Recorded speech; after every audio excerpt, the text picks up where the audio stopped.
Assalamualaikum warahmatullahi wabarakatuh. Bertemu lagi dengan saya Pak Agung di channel Ngoprek Semesta. Kali ini saya akan mencoba membahas prediksi soal P3K guru fisika. Kita tahu sendiri bahwa di fisika ini khusus untuk yang P3K ada 6 bab ya, ada 6 bab yang dibahas ya, sesuai dengan kisi-kisi yang udah ada di tautan fasilitas yang waktu itu kita akses ya. Nah, pertama itu ada materinya adalah hakikat ilmu fisika, kemudian vektor, gerak lurus, kemudian ada dinamika rotasi, kemudian gerak melingkar, sama elastisitas dan gerak harmonik sederhana ya. Nah, cuman untuk video kali ini, video yang pertama ini saya akan mencoba membahas materinya 3 dulu ya. Ada hakikat ilmu fisika, kemudian vektor, dan gerak lurus.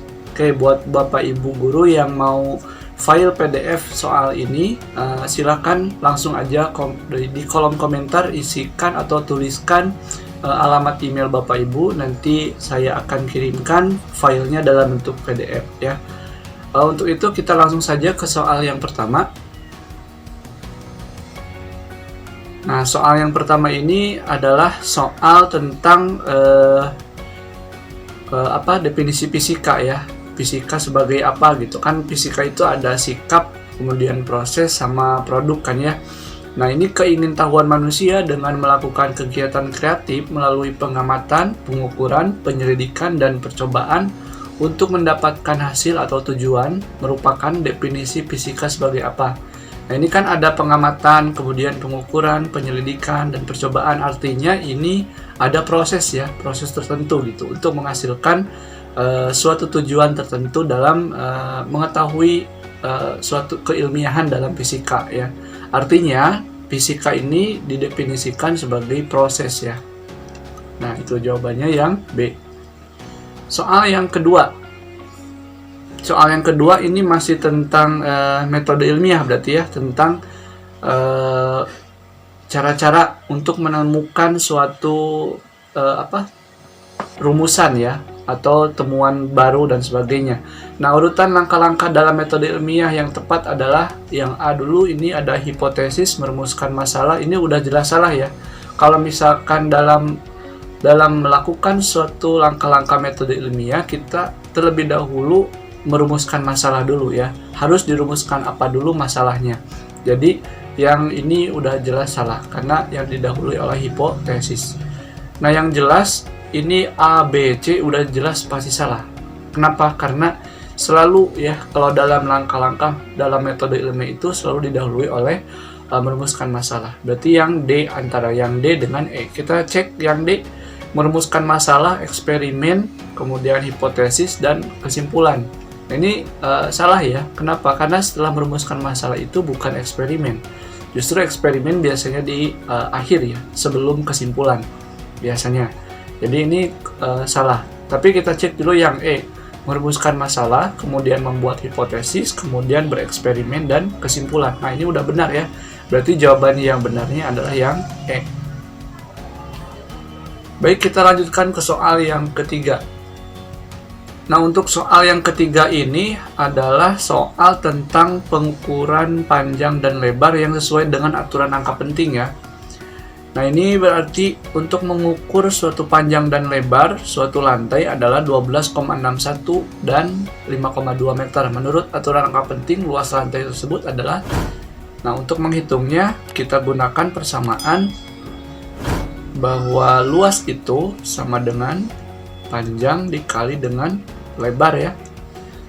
Nah, panjangnya itu kan 12,61 dikali dengan lebarnya 5,2. Nah, kita cek dulu. Di sini ada 4 angka penting kan ya. Ini 4 AP. Kemudian kalau ini 2 angka penting atau 2 AP. Nah, sesuai dengan aturan angka penting, bahwa untuk perkalian kita harus menghasilkan urut atau angka penting yang paling sedikit ya. Berarti di antara 12,61 dengan 5,2 yang paling sedikit itu adalah 5,2. Kenapa? Karena angka pentingnya hanya 2 angka penting saja. Berarti nanti hasilnya itu harus menghasilkan 2 angka penting. Kalau kita lihat di jawaban ini, yang 2 angka penting itu kan ini ya, 65 dengan 66. Sedangkan yang ini itu udah jelas pasti bakal salah ya. Kalau misalkan untuk B, C, D ya, itu salah. Kenapa? Karena ini lebih dari 2 angka penting. Berarti kita fokus ke 65 dengan 66. Nah, setelah dihitung ternyata 12,61 kali 5,2 itu hasilnya adalah 65,572. 65,572. Nah, ini kan menghasilkan berapa angka penting ini? 5 ya. 5 angka penting. Kita rubah menjadi 2 angka penting, berarti jadinya 66 meter persegi ya.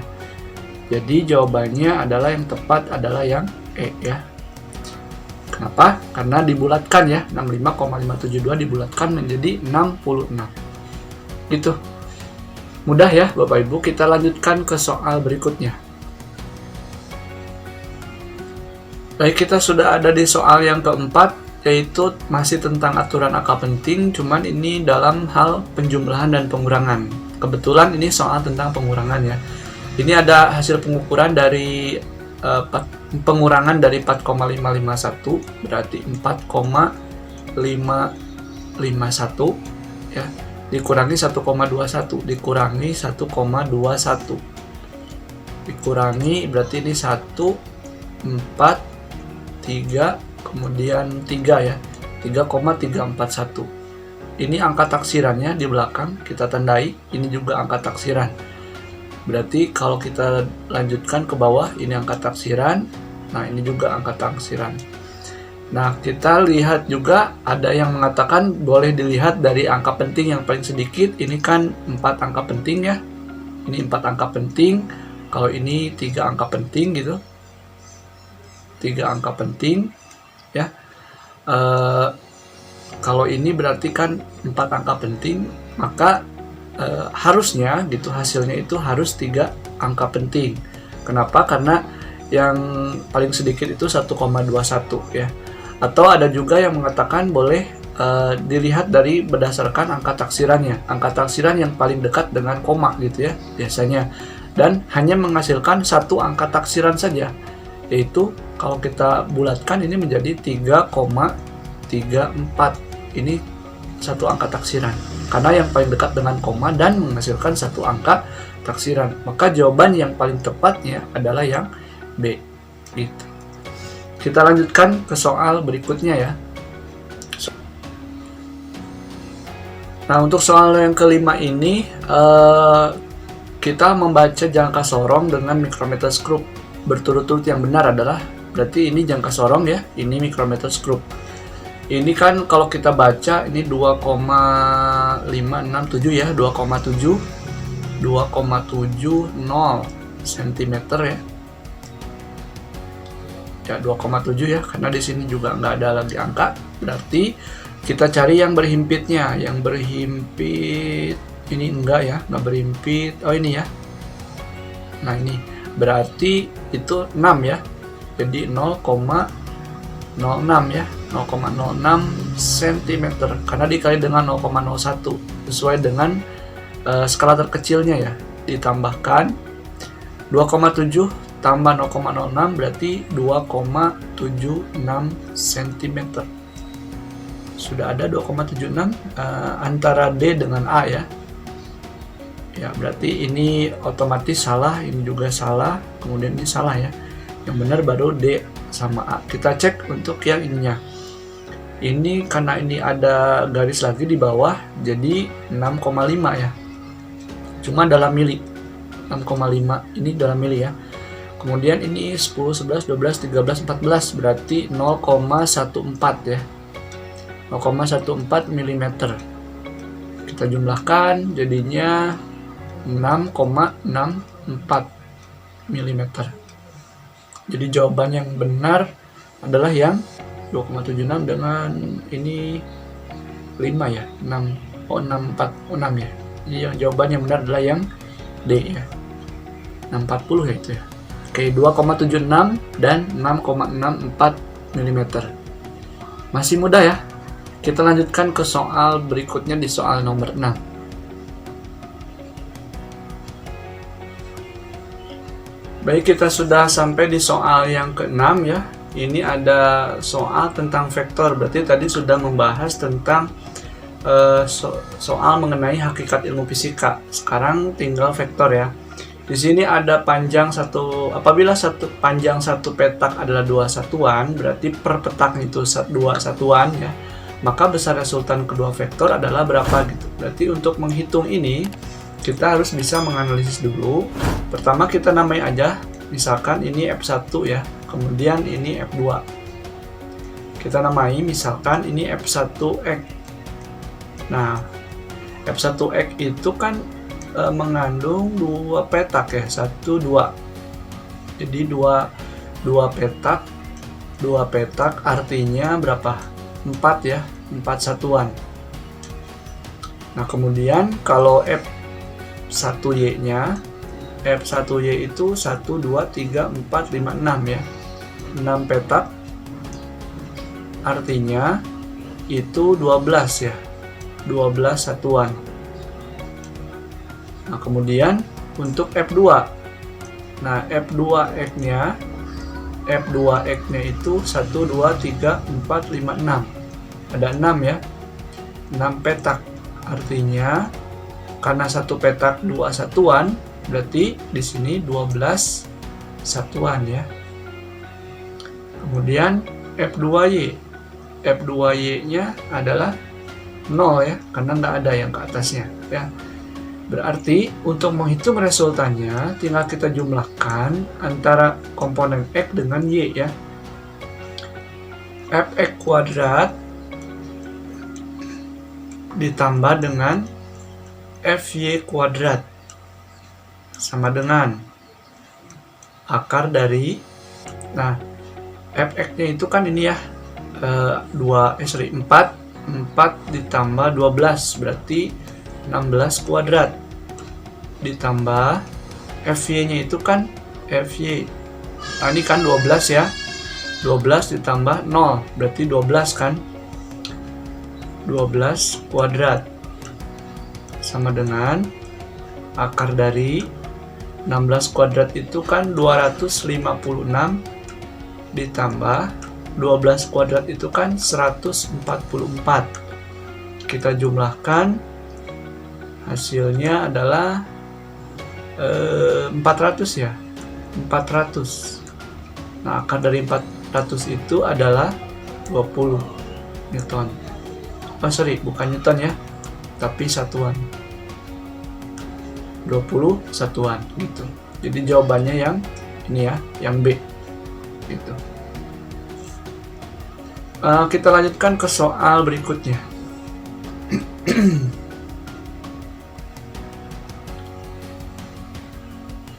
Baik Bapak Ibu, kita sudah sampai di soal yang ke-7, yaitu masih tentang vektor.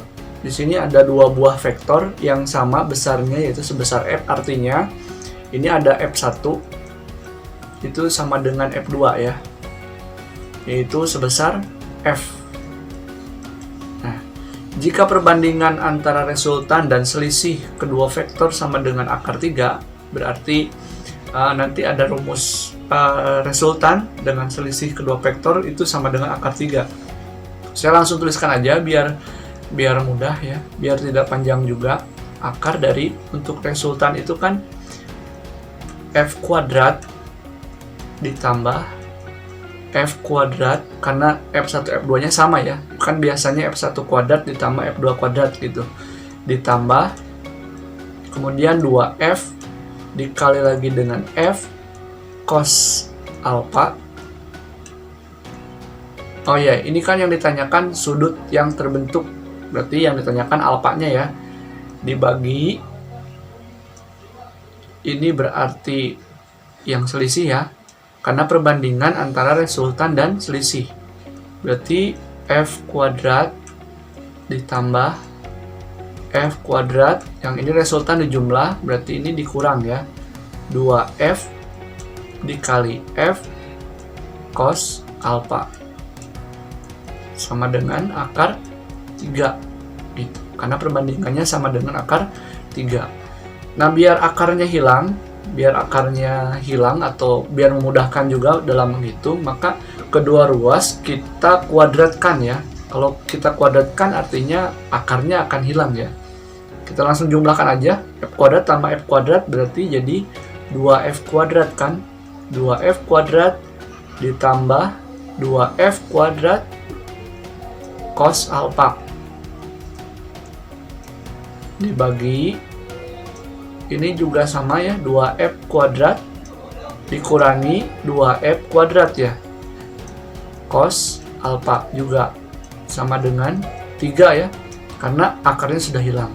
Kemudian kita kali silang di sini deh ya. Nah, kita kali silang, saya tulis ulang di sini, 2F kuadrat ditambah 2F kuadrat cos alpha sama dengan, ini kali silang 3 kali 2F kuadrat berarti jadi 6F kuadrat min 6F kuadrat cos alpha ya, ini. Nah, kemudian kita alihkan atau ganti ruas gitu. Kita pindah ruas. Nah, ini berarti 2F kuadrat cos alpha, ini yang minus dipindahkan jadi plus 6F kuadrat cos alpha sama dengan 6F kuadrat dikurangi ya 2F kuadrat, jadinya 4F kuadrat kan. Ini hasil pengurangan ya, 6F kuadrat dikurangi 2F kuadrat jadinya 4F kuadrat. Nah, ini jadi berapa? 10F ya, 10F kuadrat. Kok 10? Bukan 10 ya.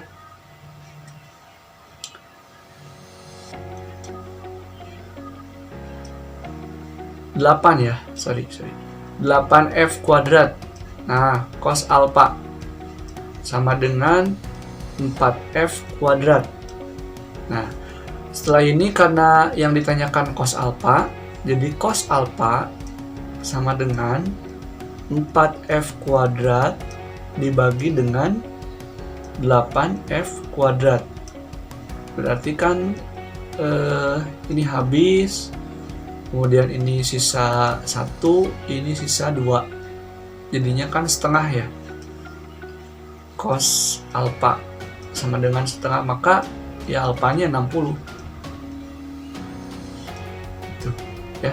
60 derajat. Berarti yang ini ya, yang D. Gitu. Mudah ya. Kita lanjutkan ke soal berikutnya di soal nomor 8. Belum. Baik Bapak Ibu, kita sudah nyampe di soal yang ke-8, yaitu ada Agung berjalan ke arah timur sejauh 9 km, kemudian berbelok ke arah utara sejauh 12 km. Nah, ini perpindahan yang dialami oleh Agung. Kalau perpindahan otomatis ya, kalau misalkan dalam vektor itu pasti sangkut pautnya dengan trigonometri. Pitagoras ya, dengan Pitagoras. Jadinya kita hitung aja R atau S ya. S aja deh ya. S perpindahan sama dengan akar dari itu 9 kuadrat ditambah 12 kuadrat. Kemudian akar dari ini 81 kan, ditambah 12 itu 144 sama dengan akar dari 45225 ya, 225, jadinya 15 km. Kalau ditanyakan nanti jarak, karena ini kan perpindahan, kalau misalkan yang ditanyakannya jarak, itu kan tinggal jumlahin aja, 9 ditambah dengan 12 ya, artinya 21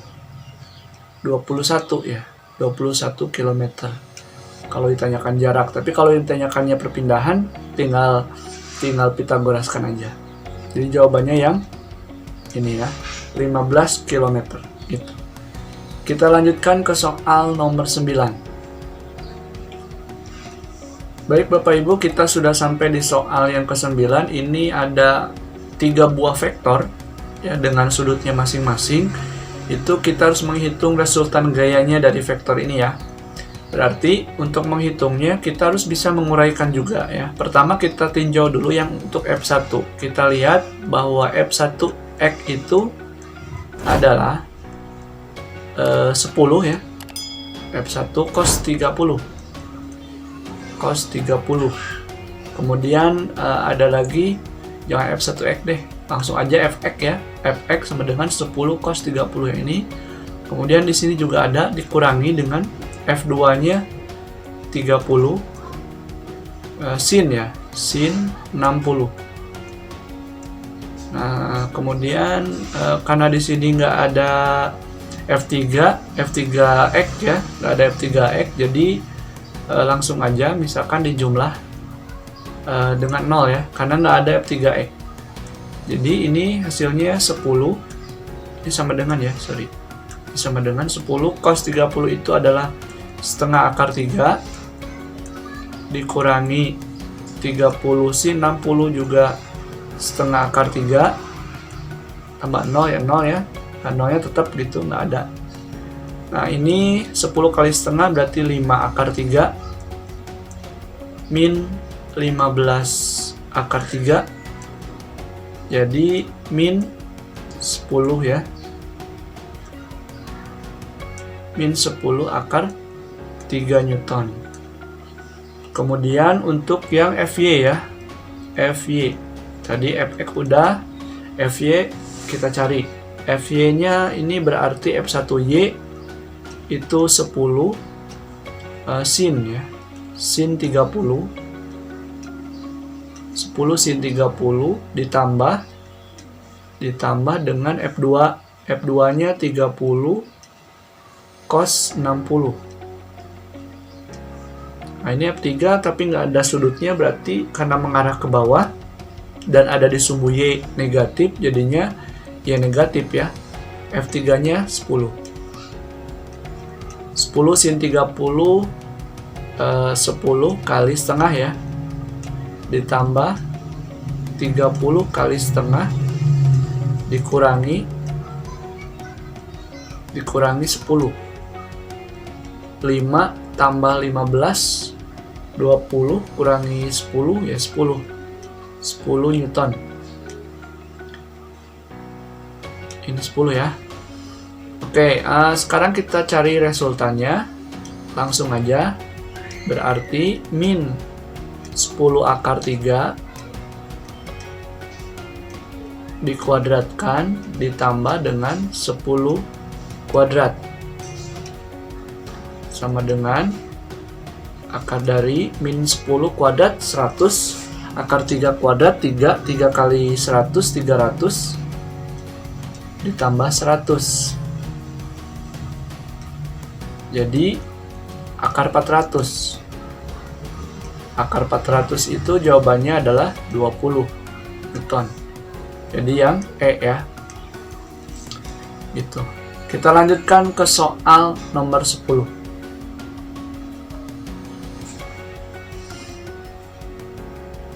Baik Bapak Ibu, kita sudah sampai di soal yang ke-10, yaitu ada 2 buah gaya yang besarnya masing-masing 4 satuan dan 3 satuan mengapit sudut 120 derajat.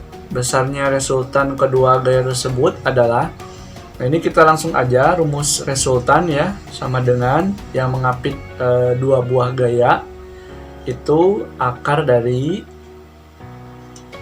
4 kuadrat ditambah dengan 3 kuadrat karena resultan, jadi ditambah dengan 2 kali 4 dikali lagi dengan 3 ya, cos 120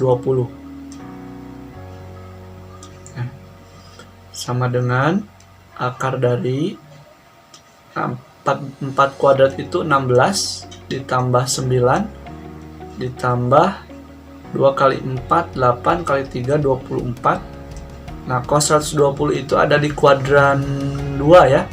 Ada di kuadran 2, jadi cosnya itu negatif. Di cos 120 itu kan setengah, karena ada di kuadran 2, jadinya cosnya jadi negatif min setengah. Ini sama dengan akar dari ini 25 ya, 24 kali setengah, jadi min 12 ya, min 12. Jadi jawabannya adalah akar 13 satuan. Akar 13 satuan ya. Jadi jawabannya yang C. Kita lanjutkan ke soal berikutnya.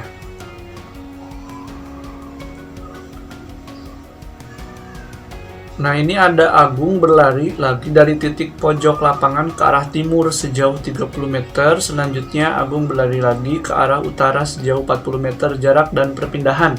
Nah, ini mudahnya gitu. Kalau mau digambarkan juga boleh ya. Cuman kalau misalkan biasanya gitu, kalau yang ditanyakannya jarak dan perpindahan, mudahnya sih kalau misalkan untuk jarak ya, untuk jarak itu tinggal jumlahin aja. Tinggal 40 ditambah dengan 30. Jadi jawabannya adalah 70 meter. Sedangkan untuk perpindahan itu kita Pitagoraskan. Akar dari 30 kuadrat ditambah 40 kuadrat itu sama dengan akar dari 900 ditambah 1600. Akar dari 2500 ya. 2500, jadi jawabannya adalah 2500 di jawabannya 50 meter. Itu. Jadi 70 dengan 50. Jadi yang E. Itu. Jadi mudahnya tinggal langsung aja jumlahkan kalau untuk jarak, kalau perpindahan itu tinggal langsung Pitagoraskan. Kita lanjutkan ke soal nomor 12. Untuk soal nomor 12 ini, berikut ini yang termasuk GLBB dipercepat. GLBB yang dipercepat. Apakah A, batu yang dilempar vertikal ke atas? Itu bukan ya, bukan jadi GLBB dipercepat. Itu malah gerak vertikal ke atas ya, yang dipercepat. Kemudian bola yang menggelinding. Kalau bola menggelinding turun itu bisa jadi GLBB dipercepat, namun kita lihat lagi mobil yang melaju kemudian direm itu kan jadi berhenti mendadak, berarti GLBB diperlambat. Kemudian mobil yang sedang berputar mengelilingi gedung ini ya gerak melingkar mungkin ya. Kemudian bola yang menggelinding di lintasan lurus dengan kelajuan konstan, ini juga bukan, ini nggak dipercepat juga nggak diperlambat, ini gerakannya konstan ya. Berarti yang benar adalah yang B ya.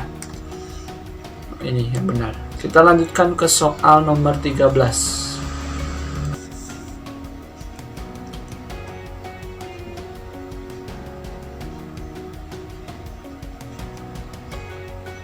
Oke, untuk soal nomor 13 ini kembali hitungan. Karena di kisi-kisi itu tentang gerak lurus itu ada tentang kecepatan ya, kelajuan, kemudian percepatan dan seterusnya. Ini ada soal tentang kecepatan tetap ya. Di sini ada sebuah sepeda dapat menempuh jarak 9 km dalam waktu 30 menit. Ini sih simple banget ya. Jadi P sama dengan S dibagi dengan T ya. Jaraknya itu kan 9.000 meter. Dibagi karena 9 kilo ya. Kemudian dibagi 30 menit. 30 menit kali 60 detik berarti ya. 1 menitnya kan 60 ya. Berarti 1800. 90 bagi 18 itu jawabannya adalah 5 ya. 5 meter per second. Jadi jawabannya yang A. Kita lanjutkan ke soal nomor 14 ya.